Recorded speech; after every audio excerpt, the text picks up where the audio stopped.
It's the diversity in us as a culture, as a society, as a nation that makes us the awesome nation that we are supposed to be. The Transamorous Network. Welcome to the Transamorous Network. I'm Perry. And I'm Remy.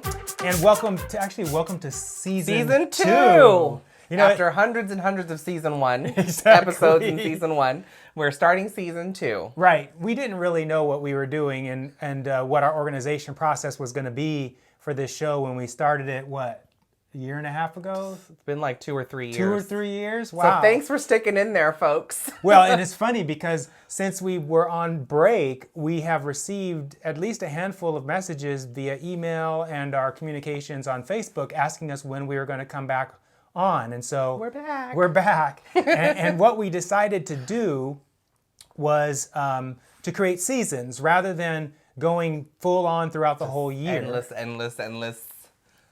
movies and videos and clips. Which was really interviews. Tiring. It was. But it was a blast as well. Fun. It was fun. It was a lot of fun. We met a lot of really great people in our previous season. Yep. And had a lot of wonderful interviews. And so we've got a different organization and a different lineup for this year, or this season. This season is going to be much more focused and more organized rather than just doing interview after interview. We're getting it together. Yes, we are getting it together. And so we're going to be doing shows like this with both Remy and myself on camera, talking to you about the technical aspects of what we talk about. And then every other episode, presumably, we're going to be having interviews of all kinds of different people, not just transgender women, right? Or transattracted men. We've got a lot. We're broadening our horizons as we've come to realize that there's so many more people that are watching us and hearing our message. So we want to address all of you guys and get more interviews of lots of different people, and it should be a lot of fun. That's right. And so we're going to be talking with people from the community. We're going to be talking with trans-attracted people, but we're also going to be talking with supporters of the community, like support organizations, individuals that are contributing to making sure that transgender people and the people in their greater sphere have all of the support that they need. But on shows and on those interview shows, this is the point I wanted to make. On those interview shows, Remy is going to be the host. So I will be behind the camera managing all the technical facilities. You guys, we have, in the last year or so, we have dramatically improved the quality of our show. We now have 3 cameras recording us. We have this great backdrop that we have for branding. Professional lighting. Yep. We're stepping it up, y'all. Yes, and so someone needs to be able to manage all that while we're doing the interview process. And then we also are going, as you'll see when we do our interviews are going to have much more flavor to them with regard to the visuals. So we're shooting a lot more footage, and that has to be cut together. And so I'll be doing the behind the camera work, and then Remy's going to be gracing your presence with her beautiful face, and we'll be asking the questions of our guests. So, which is the learning process for me. So let's enjoy the ride together. It's really going to be fun. I think so. It's interesting because to be honest with you guys, I always wanted to be behind the camera and have someone like Remy in front of the camera. But I also know that it's, people probably look at shows like this or professional shows like Oprah and what have you and think, I could be a host. But when it's not that easy. It's not as easy as they make it look. It's not as easy as you think. You have to be listening and you have to ask questions that draw the guest out. And so Remy's getting to cut her teeth on that, and she's doing good. You'll see. I am sure that as we move through guests, Remy's ability to be a great host is just going to get better and better. That's right. I know it will. Exactly. So bear with me on the first few episodes. Yes. And speaking of our guests, we have some fabulous guests lined up in season 2. Absolutely. Very excited. And our season finale, if we pull that off, it's going to be hot. So lots of great stuff coming. And why don't we we've got a little lineup on down here so if I'm looking down at the floor, I'm looking down at our notes that are keeping us kind of on track with the show. So we've talked about what's new with this season. The next thing on this show, like I said a minute ago, we're going to be talking more directly about the content that we intend to share with you all. On the interview shows, we're going to be talking a little bit about that, but some of the feedback we got last season was that the people watching the shows wanted to hear more about the people being interviewed than us talking about the content that we talk about. So we're separate. You're getting it all. You're getting a little bit of both, but in separate ways. Correct. So in this show, we're going to be talking a lot more about the details of what we talk about. And then the other shows, you'll be hearing more about the stories of the people we're talking with. So you'll hear their stories, and you'll hear us talk about creating better stories. Correct. That's right. And so, but not in this show. In today's show, we're going to be talking about a lot of the logistics because we haven't seen you in so long. I know. We missed you. Yes. We're glad to be back. Yes. So this show is going to be formatted in a particular way. We'll start with an introduction like we're doing now, and then we'll follow up with some sort of news about what's going on with the Transamorous Network. And then we'll follow up with some cultural information about what we see in the greater world and how we see it through our lens, which is a way of educating you or providing you with information about a new way of looking at the world that can make your life better. Introducing different perspectives on how to hear and see the news and some of the things that we've been hearing lately. That's correct. That's correct. And then we'll wrap up the show with what I call the headliner, which is the main topic of what we're going to be talking about. And today, we'll be at the end of this show, we're going to be talking about an issue that's dear to me, an issue that was brought up as we did our last interview show, where the transgender woman we talked with for the show you'll see next time was expressing some pretty definite opinions about people like myself. So we're going to be talking about that later in this episode. So moving forward, let's go ahead and talk about the news. So the news that... The news. The news. Always a fun topic. Always a fun topic. So the news that we're going to talk about today is the news that we were covering pretty regularly throughout the last year, which is the effect that the Trump administration is having on the transgender community, particularly the transgender community that is in the armed forces. And you might be kind of tired of hearing of this, but because it's happening right now, it is still news. And the news has changed. It has become a thing. That's correct. It wasn't actually a thing, but now it is. That's correct. If you remember, last year, Trump tweeted that he was going to ban transgender people from the military. And then there was this huge process where the legal system prevented Trump from making that happen. But over time, as we've seen with the Supreme Court, courts across the nation have become more conservative. And that has allowed the Trump administration's initiative to ban transgender people from the military to actually go into effect, because some conservative judges ruled that it was not unconstitutional for this ban to go in effect. So last March, the ban went into effect. Yes. And I had the pleasure, it's interesting, kind of a side story, but related. A former woman who I had dated who happens to be transgender is participating in a new organization organized to support minority people in the military, with an emphasis, I guess that might be too strong a word, with including transgender people, LGBTQIA people. Elemental P's. Elemental P's. And so this person who I used to date invited me to be considered for their board, the board of this organization. The organization is called Minority Veterans of America.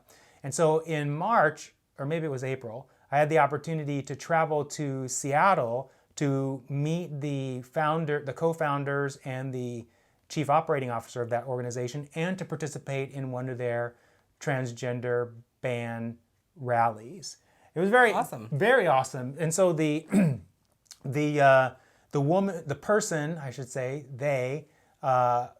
founder of this organization, the Minority Veterans of America, is a non-binary individual whose pronouns, I believe, are they, them. And they organized this wonderful rally in Seattle where there were a number of transgender people in the audience and also on stage. And it was great to see. At first, to be honest with you, I was nervous about going to an event like this, because here at the Transamorous Network, we tell the story that if you are out opposing something, the fact that you're opposing the thing that you're opposing just makes the thing you're opposing stronger. And so for me personally, protesting is not the most efficient way of making a change in the world. But because But we all play a part in the changing of world, and that's exactly, someone does have to protest, and sometimes that leads to some amazing things. That's exactly right. So everyone Yes. plays their part. yes. But in our stories, it's not our direct connection. Correct. And so Remy makes a good point. If you're inspired, if you're one of those people who are inspired to go out and march or to protest against something, if you're inspired to do that, you should do that. But I'll say, check your perspective as you do that. Because Allowing yourself to be angry, and overwhelmed by emotion of anger or frustration or bitterness, you're not benefiting yourself or the situation. That's correct. You can do activism, but check your story and check your perspective as you're doing it, so that you're telling a story that continues to make you feel good through the process. That's awesome. That is awesome. Yeah. And so that's how I went to this event. And it's interesting that you said that, because it's so interesting. Some of the people who got on stage and talked about this ban were very much like you'd expect. They were angry. They were talking about how Trump was a so-and-so and how this ban was bad and how it was going to affect. Quite. Sorry. No, quite the so-and-so. Yes, quite the so-and-so. That's all I'm going to say about that. And then this person got up, this, I don't know what their pronouns are, so I'll say this service person got up and talked. And this person talked not so much about the ban or about how bad Trump was.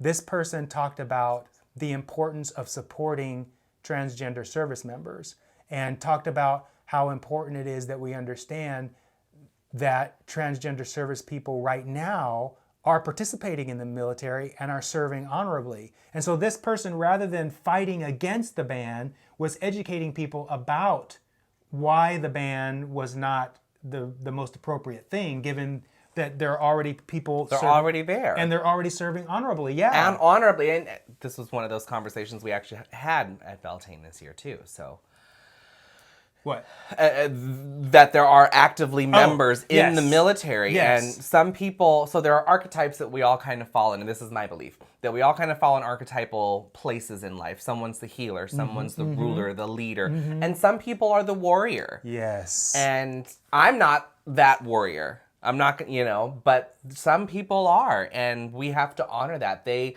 give, Memorial Day is tomorrow, and people give their lives for the freedoms of others, and some people are actively trying to take away freedoms from people, which is anti-American. Yes, which is why the warrior class exists, and thank goodness they have a place where they can express their warrior archetypical nature. Absolutely, right? And this individual Perry's talking about, again, chose to take a perspective, still talking about the same issue. You can be upset about the ban, but instead of putting your energies into being upset about the ban, put your energies into supporting the trans individuals that this directly affects. And these individuals who are actively putting their lives on the line for all of us to have our freedoms. Yes. So when but it was a great transition, because this person spoke, and then when I got up, I spoke from more of a perspective of understanding the people that are enacting the ban. So I was saying, these people, not just Trump, but the people who got this whole thing started, the religious right, these people are facing a reality where everything they hold dear to themselves is at risk, is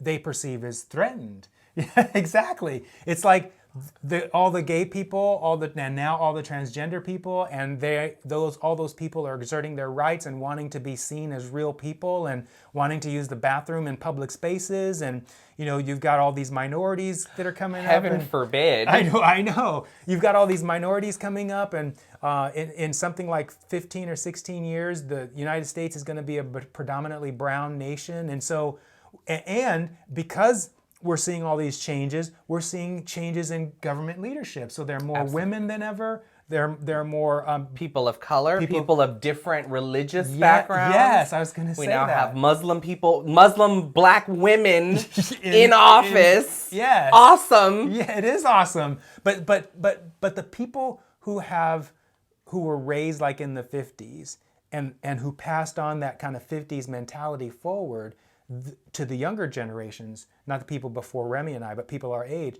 those people they're afraid, they're feeling insecure. And so if you can understand that their efforts to ban transgender people from the military and their other efforts to curtail your rights are not about maliciousness. They're not about anger. They're about fear and insecurity. It is about fear and insecurity. Yeah. So the abortion issue has been a big thing lately. Yes. And I just heard recently that the statistics are showing that there are more white people dying than there are being born. There are more white people dying than there are white people being born? Really? And so part of this fear is that their white race is in jeopardy. See, this is what I'm talking about. And I mean, if you start to think about it, it makes a lot of sense. If that's more people, and we see it on commercials, and I've talked about this before, more people are mixing and blending in different alt cultures. Yes. And yes, we're not all the same. No. We're all different. Yes. But we are all equal. Yes. And that's what needs to be remembered, is that we are all equal as individuals, as differences. Where did we forget that we were supposed to honor differences? Exactly. Where did this we've just forgotten that we're supposed to honor the differences. It's the diversity in us as a culture, as a society, as a nation that makes us the awesome nation that we are supposed to be. That's exactly right. We're slipping away from that because we're so afraid of we're letting our differences become a problem again, as opposed to being a strength. A strength. Now, if you think about what Remy just said, there are more white people dying than there are white people being born. That should scare a lot of people who have been raised to believe that white is the dominant culture in America. And so if people believe that, and there are people that do, doesn't it make sense that story would cause them to feel insecurity in the face of people like Alexandria Ocasio-Cortez, or the Muslim senator, I think her name is Omar, or the LGBT mayors and councilwomen and all the people that are taking office, being able to shape new laws that are consistent with what they want to see this nation to look like. That would scare people who are not used to those people having that kind of power. And so we've gone a long way, but the point is this transgender ban that we're seeing does not have to generate from within you anger or vileness or a feeling of violence. Or violence. Yeah, it could generate from within you a sense of compassion and understanding. Now, when I say that, and we're going to, in the next episode like this, we're going to talk about what I'm about to say, but when I say that, I immediately think that the people in the T community of the LGBT larger community have the biggest problem with this. Because while they argue to be treated as humans, at the same time, they look at some other populations and don't treat them with the respect that they want to be treated as. That goes across the board. It does go across the board. It goes across the board. Everyone wants equalness for themselves, and in so doing, they're not being equal to everyone else. That's right. And again, we're all different, but we're all equal.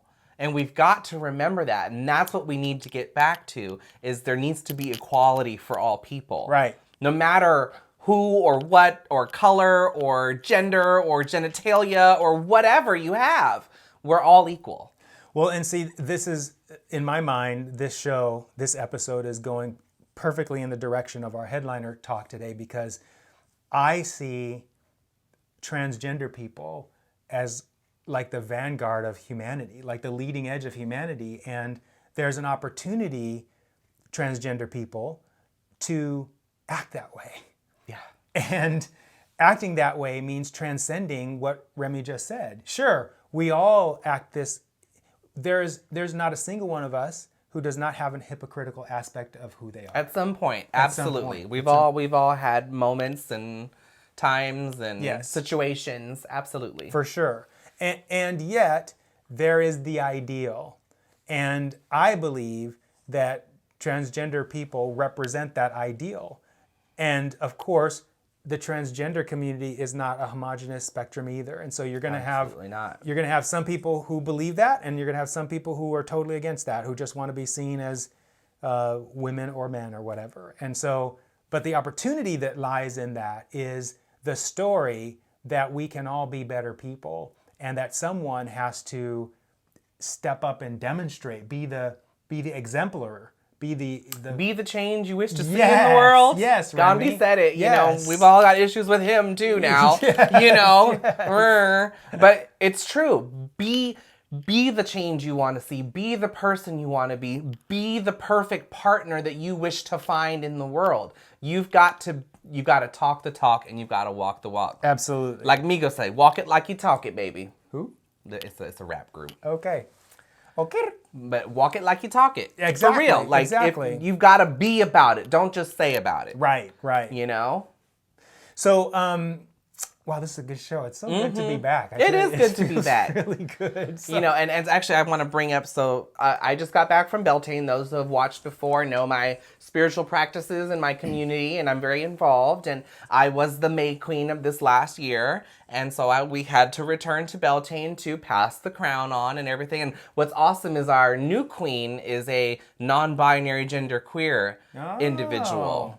So long live the queen. long live the queen. Long live Queen Coyote. But I was asked to do a workshop at Beltane this year, and I wanted to do trans magic, and I wanted to talk I wanted to have a discussion, and I was specifically asked and making the part of the conversation how to be a better ally to the trans community, as many of our members aren't trans. You know, though we have a high capita in this particular group of trans individuals and non-binary individuals, still the majority is not. And so they wanted to know how to be a better ally. And so I hosted a workshop, and it turned out to be the biggest attendance of a workshop all weekend long. There was like 30 or 40 people out of 60 that attended this workshop. And it turned into a beautiful conversation. I went over some of the history of trans individuals and how, you know, in Africa and Indonesia and in India, you know, historically there has been this representation of 5 genders and how that has to be maintained. And certain cultures believe that maintaining this keeps the world going, keeps the world spinning. The Balinese believe as long as they honor all 5 genders, then everything's going to keep going. The world will continue to spin. But when they stop, then the world will stop spinning. The world will crumble. The world will no longer be what it is. And so, you know, I believe, and it'll also segue into the later conversation, that trans individuals hold a very special energy in this universe. I believe that. And so trans magic goes into that concept of being able to tap into both the man and the woman aspect, the god and the goddess aspect. It's an individual who literally lives between the worlds. There are what we call tween places. So it's where the shore of where water and earth meet is a tween place. Got it. That time of twilight is a tween place. You know, that time of dawn and dusk. They're between different places. The autumn equinox and the spring equinox are a between place. So they're very magical points. They're very powerful points of magic. And so trans individuals are that point. They are between both worlds. And they're between all worlds. And so they're very powerful individuals. And so that conversation continued to go on, and everyone got involved, and there was really beautiful conversation had on how to be a better ally.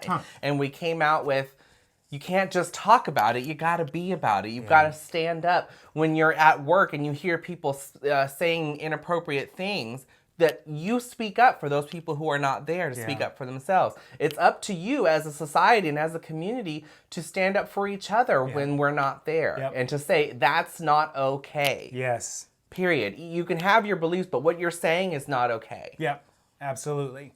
And so we're gonna take a break, so we'll resume with a little bit of culture and talking about how we're interacting more with the community, and then we'll get to our headlines. We'll be right back. The Transamorous Network.